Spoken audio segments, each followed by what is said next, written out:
আসসালামু আলাইকুম। আলহামদুলিল্লাহ। আসসালাতু ওয়াসসালামু আলা রাসূলিল্লাহ। একটি কথা আছে এমন, যেটি স্মরণে রাখলে যখন আমাদের খুব কষ্টের সময় বা খারাপ সময় থাকবে, তখন আমরা হতাশ হব না, ধৈর্য ধারণ করতে পারবো। একই সাথে যখন আমাদের খুব আনন্দের সময় থাকবে, তখনও আমরা মাটিতেই পা রাখবো। অর্থাৎ খুব আনন্দ করতে গিয়ে আমরা প্রকৃত হাকিকত ভুলে যাব না। অর্থাৎ আমরা আল্লাহর অবাধ্য হব না। কি সেই কথা? কথাটি হলো, এই সময় শীঘ্রই ফুরিয়ে যাবে।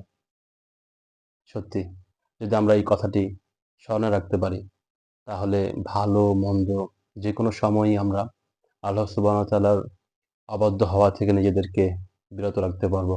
আমরা কখনোই হতাশ হব না এবং একই সাথে আমরা কখনোই অনেক আনন্দ করতে গিয়ে আল্লাহকে ভুলে যাব না। যখন আমরা অনেক কষ্টে থাকবো, তখন যদি আমরা স্মরণ করি যে আমার এই কষ্টের সময়টিও একদিন শেষ হবে, তাহলে আমরা খুব সহজেই ধৈর্য ধারণ করতে পারবো। একই সাথে যখন অনেক আনন্দে থাকবো আমরা, তখনও যদি এই কথাটি আমরা স্মরণ রাখতে পারি যে একদিন আমার এই আনন্দও শেষ হবে, তাহলে আমি এমন কিছু করব না যার জন্য পরবর্তীতে আমাকে পস্তাতে হয়।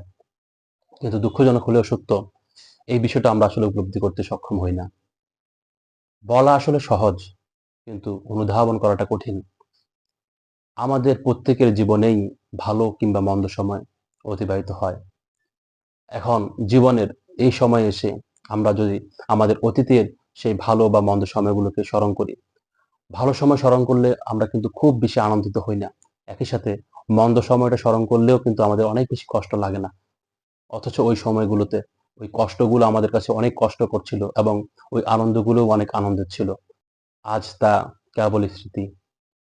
আমরা যদি ভালোভাবে উপলব্ধি করতে সক্ষম হই, আমাদের এই জীবন সত্যি বলতে পুরোটাই কেবল স্মৃতি। যদিও আমরা আমাদের সময়কে ৩ টা ভাগে ভাগ করি।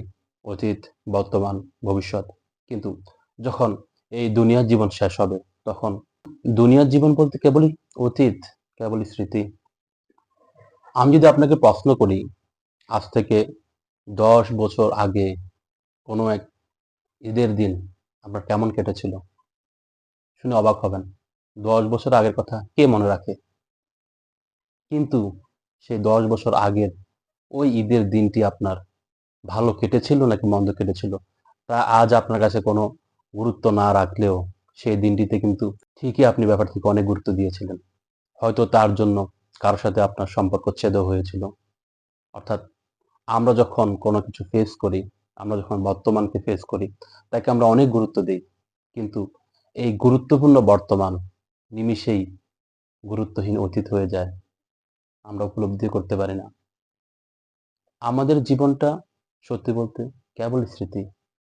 আমরা রঙিন ভবিষ্যতের আশায় বসে থাকি।